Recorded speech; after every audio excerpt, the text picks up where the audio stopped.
Hello, my name is Hank Green and this video is for people under the age of 20.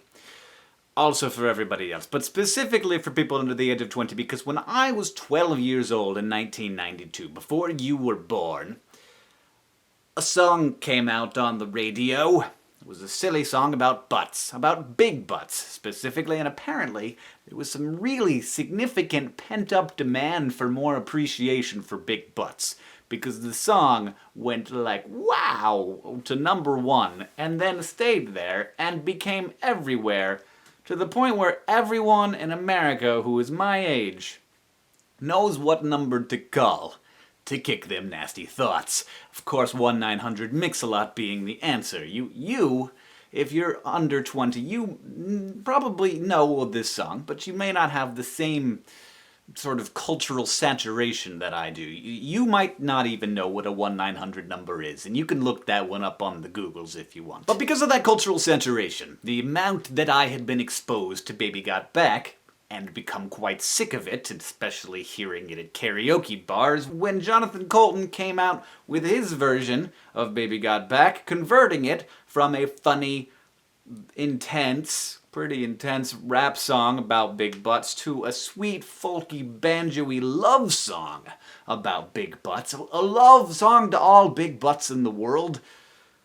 It was amazing. It was inspired. It was intelligent and witty and so well done. Not only was it a great idea, but it was extremely well executed, to the point where it's all I listened to for weeks. So when Glee and Fox takes this marvelous creation that is the conversion of a rap song into a folk song, the creation of the melody, creating new words, creating new phrases, making it a completely different creation. Now, I'm not saying Mix-A-Lot didn't do anything to participate in this. He did and deserves credit. But the Coulton cover is something completely different you gotta recognize. And you take that and do exactly the same thing. Amazingly enough, they were so lazy that they didn't even change the tempo. Ew. When you do that, and you don't ask permission, and you don't give attribution, that's not right. I don't care whether it's legal or not, but it is definitely not moral. It is wrong. That is stealing someone's work, and it really makes me angry, like super angry that anyone would even conceive of doing this, and let alone think that they could get away with it. Now, the reason maybe why they think they'll get away with it is because Jonathan Coulton fans are like me. They're 30-something nerdy guys, and we don't watch Glee that often, at least not since the second season. We don't watch Glee, and so maybe they thought we wouldn't notice, or maybe they thought those people don't watch anyway, so I don't care if we piss them off. But that's not how the world works anymore, is it? This the internet, people. When somebody does something wrong, we punish them. We talk about it and we make it a big deal. And it's become a big deal. Which it should be. So they're selling this song now on iTunes. It's a direct rip-off of Jonathan Coulton.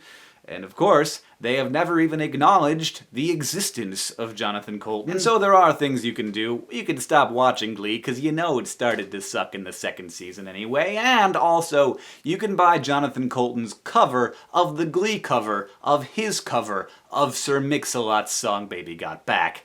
It is Baby Got Back in the style of Glee by Jonathan Coulton, which is now on its way up the iTunes charts. It is available, and it is the best way you can possibly spend $1 today. All proceeds from the sale of the song will go to charity, because Jonathan Coulton is awesome like that. Thank you, teenagers, for watching this, putting up with my old face.